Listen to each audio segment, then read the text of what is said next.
हे असं इतकं मस्त खार सुटलेलं रसरशीत लोणचं बनवायचं म्हणजे यासाठी योग्य प्रमाण असायला हवं. याला छान असा खार सुटलेला आहे, रंग सुद्धा सुरेख आलेला आहे. त्याकरता घरच्या घरी घरगुती हा लोणच्याचा मसाला तयार करून इतकं छान रसरशीत लोणचं कसं तयार करायचं, कारण बऱ्याचदा लोणच्याला बुरशी येते, लोणचं काळसर होतं.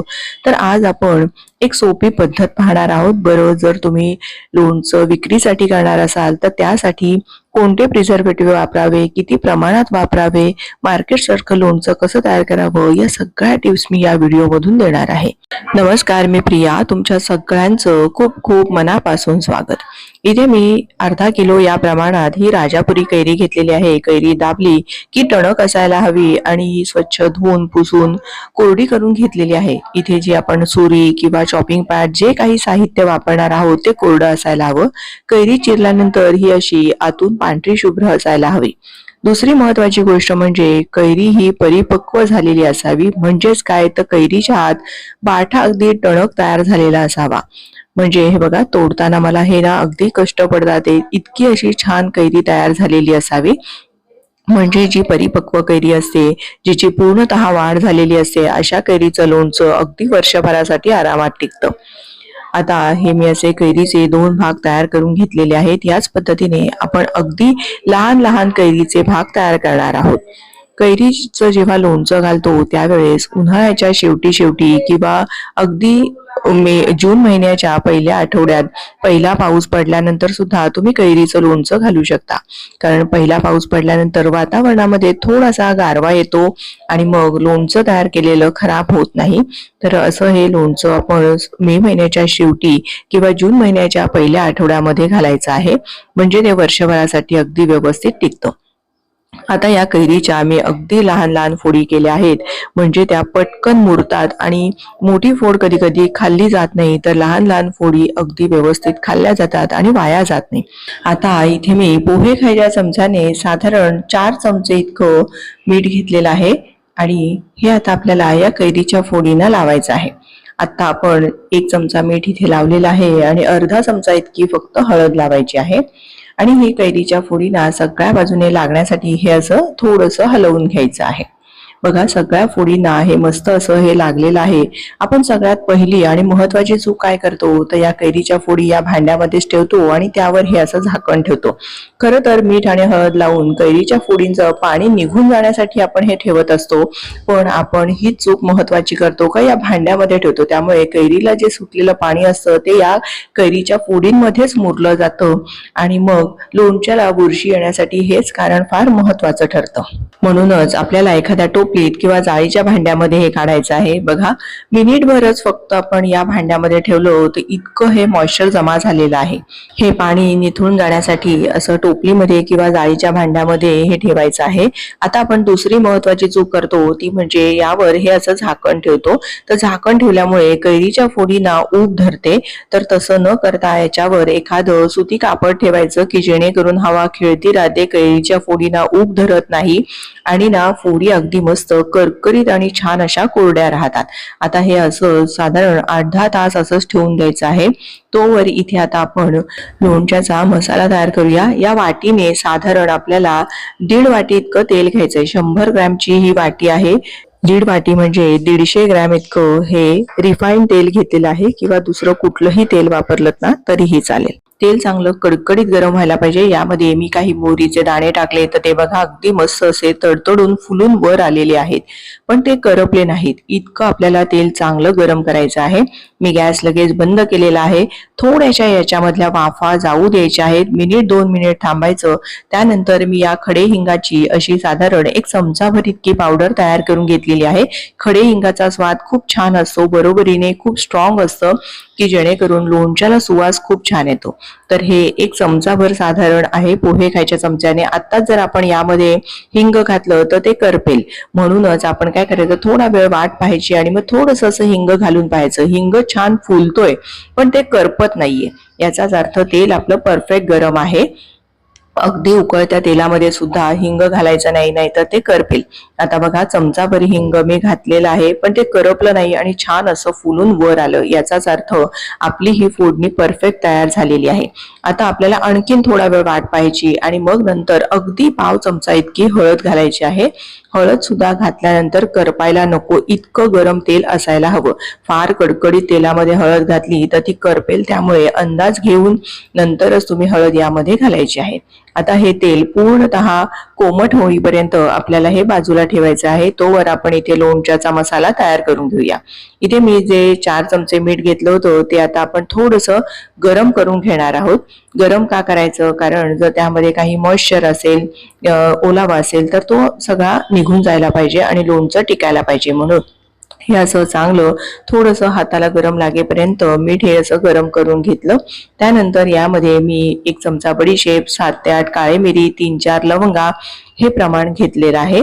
जर तुम्हाला अगदी बेसिक लोणचं करायचं असेल तर हे बडीशेप, लवंग आणि काळा मिरी नाही घेतलं तरीही चालेल. हलकसं हे सुद्धा छान असा बडीशेपचा सुवास येईपर्यंत भाजून घेतलेला आहे आणि एका प्लेटमध्ये काढून घेतलं. त्यानंतर इथे मी साधारण पाऊण वाटी इतकी ही मोहरीची डाळ घेतलेली आहे. ही तुम्हाला कुठेही किराणा सामानाच्या दुकानामध्ये उपलब्ध होईल. ही साधारण 80 ग्रॅम इतकी घेतलेली आहे. पाऊण वाटी इतकी मी घेतलेली आहे. तर आता हे असं चांगलं आपल्याला हलकीशी अशी भाजून घ्यायची. खूप जास्त जर भाजली ना तर मात्र याचा कडसरपणा उतरतो, त्यामुळे मी गॅस बंद करून मगच ही भाजून घेतलेली होती. आता मी पुन्हा अगदी अर्धा चमचा तेल घातलं, गॅस सुद्धा चालू करून घेतलेला आहे आणि इथे पाव चमचा इतकी मेथीचे दाणे हे तेलामध्ये तळून घेणार आहे. तर आपण बाकी साहित्य नुसतं भाजून घेतलं, पण मेथी का बरं तळून घ्यायची? कारण मेथी तळून घेतल्यामुळे जेव्हा आपण लोणच्यामध्ये ही वाटून टाकतो त्यावेळेस त्याचा चिकटपणा उतरत नाही. तर आपण नुसतीच मेथी तशीच जर टाकली ना तर लोणच्याला चिकटपणा येऊ शकतो. आणि मेथी अशी तेलामध्ये छान खमंग परतून घेतली की तिचा सुवासही छान येतो, लोणचं सुद्धा चिकट होत नाही. त्यामुळे आवर्जून मेथीचे दाणे असे तेलामध्ये चांगले परतून घेणं गरजेचं आहे. आता हे सगळं जे चारही साहित्य आहे ते मिक्सरमध्ये दरदरीत असे फिरवून घ्यायचे आहेत. बघा आता यामध्येच आपल्याला मोहरीची डाळ घालायची आहे. तर अर्धी डाळ आपण अख्खीच ठेवणार आहोत आणि अर्धी डाळ आपण मिक्सरला थोडीशी भरभरीत अशी फिरवून घेणार आहोत. असं केल्यामुळे काय होतं, तो लोणच्याला ना खार चांगला सुटतो आणि लोणच्याचा मसाला छान असा मिळून येतो. एखादं असं भांडं घ्यायचं आहे आणि त्यामध्ये हे सगळं आपण तयार करून घेतलेला मसाला यामध्ये घालून घ्यायचा. ही जी अर्धवट ठेवलेली जी डाळ होती ती सुद्धा यामध्ये घालायची. आता आवडीप्रमाणे तुम्ही लाल तिखट घालू शकता. मी इथे 2 मोठे चमचे लाल तिखट घातलं आणि 1 चमचा काश्मीरी मिरचीचं लाल तिखट घातलेलं आहे की ज्याच्याने लोणच्याला रंग फार सुरेख येतो. आता भाजून घेतलेलं हे जे मीठ आहे ते साधारण मी 2 चमचे इतकं यामध्ये घातलेलं आहे आणि थोडंसं मीठ जे शिल्लक आहे ते आपल्याला सगळ्यात शेवटी वापरायचं आहे, अगदी गरज लागली तर. आता हा जो मसाला आहे तो आपला तयार झालेला आहे. हा सगळा एकत्रित असा मिसळून घ्यायचा. जर तुम्हाला खूप जास्त खार हवा असेल तर तुम्ही मोहरीची डाळ, थोडंसं काश्मीरी मिरचीचं लाल तिखट हे दोन्हीही प्रमाण वाढवलेत ना तरीही चालेल. आता हे तेल आहे ना ते थोडंसं गरम आहे, फार अगदी कडकडीत गरम नाहीये. कारण आपण जे लोणच्या ह्यामध्ये लाल तिखट घातलं ना त्याचा रंग छान असा सुरेख यावा याकरता थोडंसं गरम गरम तेल टाकलं की मसाल्याचा रंग खूप छान येतो. म्हणून अगदी फार गरम तेल घालायचं नाहीये. तर कोमटपेक्षा थोडंसं गरम तेल असेल की त्यामध्ये लोणच्याचा मसाला छान असा तयार होतो आणि लोणच्याला रंग सुरेख येतो. मुळात म्हणजे लाल तिखटावर असं थोडंसं गरम तेल घातलं की छान असा रंग खुलून येतो. म्हणून आपल्याला गरम तेल वापरायचं आहे. आता हे पूर्णतः थंड होण्यासाठी असंच आपण बाजूला ठेवणार आहोत. तर पूर्ण बघा यामध्ये थोडीशी अशी जागा शिल्लक आहे की ज्यामुळे याचं ना मॉइश्चर पकडणार नाही आणि छान असं हे व्यवस्थित थंड होईल. आता आपण दुसऱ्या दिवशी सगळं पाहणार आहोत. बघा मी संध्याकाळी काल कैरीच्या फोडींना हे मीठ आणि हळद लावून ठेवलं होतं, तर इतकं पाणी जमा झालेलं आहे म्हणजे कैरीच्या फोडींमधलं सगळं पाणी रिलीज झालं आहे. आपण जर त्या भांड्यामध्येच ठेवलं असतं तर ते सगळं पाणी या कैरीच्या फोडींमध्येच मुरलं जातं. म्हणून चाळणीमध्ये ठेवायचं म्हणजे सगळं पाणी विलग होतं आणि मग त्यानंतर ही कैरी साधारण तासाभरासाठी घरामध्येच पंख्याच्या हवेखाली अशी पसरवून ठेवायची आहे, म्हणजे जास्तीचं मॉइश्चर निघून जातं. आता हे दुसऱ्या दिवशी सगळा मसाला सुद्धा पूर्णतः थंड झालेला आहे. बघा काय सुंदर असा रंग आलेला आहे. हा आपला घरगुती तयार केलेला लोणच्याचा मसाला तयार आहे. साधारण तासाभरानंतर इथे या कैरीच्या फोडींवरचं जे मॉइश्चर होतं किंवा कैरीच्या फोडी हलक्याशा अशा कोरड्या झालेल्या आहेत. फार असं यामधलं अगदीच आपण मॉइश्चर निघून गेलं तर लोणचं कोरडं कोरडं होतं, म्हणून थोडंसं मॉइश्चर असलं तरीही चालेल, पण व्यवस्थित वरून कोरड्या व्हायला पाहिजेत. आता या कोरड्या झालेल्या कैरीच्या फोडी तयार करून घेतलेल्या या लोणच्याच्या मसाल्यामध्ये घालून घ्यायचं आहे आणि हे एकदा चांगलं असं मिसळून घ्यायचं. बघा काय सुरेख असा रंग आलेला आहे. जर तुम्हाला छान असा लालबुंद रंग आला नसेल तर आणखीन थोडंसं काश्मीरी मिरचीचं लाल तिखट वापरलं ना तरीही चालेल. आत्ताच इतकं छान लोणचं दिसतंय की बघूनच तोंडाला पाणी सुटते. आता हे आपलं लोणचं तयार झालेलंच आहे, फक्त याला मुरायला हवं. तर आता हे असं चांगलं पळीने अगदी घट्ट अशा या लोणच्याच्या फोडी अशा दाबून ठेवायच्या आहेत. आता जरी याच्यावर तेल असं वर दिसत नसेल तरी दुसऱ्या किंवा तिसऱ्या दिवशी मस्त असं तेल सगळं वर येतं आणि लोणच्याच्या फोडी खाली बसतात. बघा यामध्ये मी जरा सुद्धा तेल वगैरे घातलं नाही, फक्त या लोणच्याच्या फोडी दाबून अशाच ठेवल्या होत्या. खरं तर मला दुसऱ्या दिवशी दाखवायचं होतं पण माझ्याकडे वेळ नव्हता, त्यामुळे मी हे तिसऱ्या दिवशी तुम्हाला दाखवत आहे. तर तिसऱ्या दिवशी बऱ्यापैकी लोणच्याच्या फोडी खाली बसल्या आणि तेल चांगलं वर आलेलं आहे आणि खार सुद्धा चांगला सुटलेला आहे. एक दोन वेळा जर तुम्हाला वेळ नसेल तर असंच भांड्यात ठेवायचं, पण तुम्ही एक दोन वेळा हे हलवून घेऊ शकता. फक्त लोणच्याच्या फोडी चांगल्या दाबून अशाच ठेवून द्यायच्या आहेत. बघा काय मस्त असं हे आपलं लोणचं बनवून तयार झालेलं आहे. हे असं 2 दिवसानंतर लोणचं मी थोडंसं चाखून पाहिलं तर मला मीठ थोडं कमी वाटलं, म्हणून मी आणखीन यामध्ये थोडंसं मीठ घातलेलं आहे. आता हे पुन्हा असं मीठ घातल्यानंतर चांगलं असं मिसळून घ्यायचं. लोणचं बघा हे फार असं मस्त रसरशीत दिसत आहे, कोरडं दिसत नाहीये. जर असं रसरशीत लोणचं दिसत नसेल तर मग मात्र यामध्ये 1.5 टेबलस्पून इतकं विनेगर घालायचं, जे आपण चायनीज पदार्थांमध्ये वापरतो. त्यामुळे लोणचं छान असं रसरशीत तयार होतं. आता यामध्ये आपल्याला सगळ्यात महत्वाचा जिन्नस घालायचा आहे, ते म्हणजे अर्धा किलो लोणच्यासाठी 1 टेबलस्पून इतकी साखर घालायची आहे. पिठी साखर असेल तर 1.5 ते 2 टेबलस्पून घाला. याच्याने गोडवा येत नाही, पण लोणच्याचा रंग टिकून राहतो. साखर हे एक नैसर्गिक प्रिझर्वेटिव्ह आहे, ज्यामुळे लोणचं छान टिकतं. बघा काय मस्त रसरशीत लोणचं झालेलं आहे.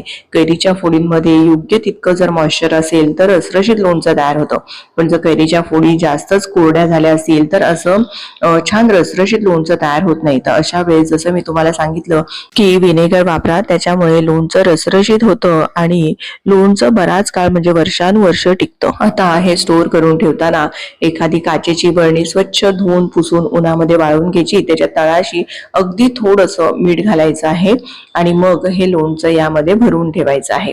मिठाचं प्रमाण अगदी तुम्ही तुमच्या आवडीप्रमाणे थोडंफार कमी जास्त केलं तरीही चालेल, पण मीठ हे प्रिझर्वेटिव्हचं काम करतं, त्यामुळे थोडंसं लोणच्यामध्ये मिठाचं प्रमाण हे थोडंसं जास्त असतं. लोणचं भरताना असं चांगलं चमच्याने दाबून दाबून भरायचं, म्हणजे यामध्ये हवेची पोकळी राहत नाही आणि सगळं तेल असं वर तरंगून येतं. असं लोणच्याच्या वर तेल आलं पाहिजे. आणि मग पुन्हा मी यामध्ये अगदी किंचित असं मीठ घातलेलं आहे आणि मग आपल्याला झाकण लावून ही बरणी वर्षभरासाठी आपण अशी स्टोअर करून ठेवू शकतो. अगदी वर्षानुवर्ष हे लोणचं असंच तयार होतं. बघा अगदी मार्केट सारखं आपलं हे लोणचं तयार झालेलं आहे. आणि थोडंसं माझ्याकडे शिल्लक लोणचं होतं, ते मी रोजचं खाण्यासाठी इथे मी काढून ठेवलेलं आहे. जर तुम्हाला हे असं इतकं छान रसरशीत लोणचं हवं असेल तर या पद्धतीने नक्की तयार करा. आणि जर तुम्ही विक्रीसाठी हे लोणचं तयार करणार असाल तर मग मात्र यामध्ये प्रिझर्वेटिव्ह वापरावे लागतात. तर इथे जर तुम्हाला विक्रीसाठी करणार असाल तर सोडियम बेन्झोएट म्हणून हे एक प्रिझर्वेटिव्ह तुम्हाला मेडिकलमध्ये मिळेल.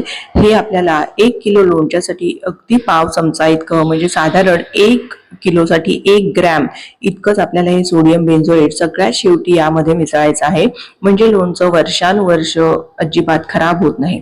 तुम्ही सुद्धा या पद्धतीने, आता उन्हाळ्याचा शेवटच आहे तर नक्की बनवून पहा आणि तुमचा अनुभव माझ्यासोबत शेअर करा. व्हिडिओ थोडा जरी आवडला असेल तर प्लीज व्हिडिओला एक लाईक करा. तुमच्या मैत्रिणींना, नातेवाईकांना जास्तीत जास्त शेअर करा. पुन्हा लवकरच भेटूयात. धन्यवाद.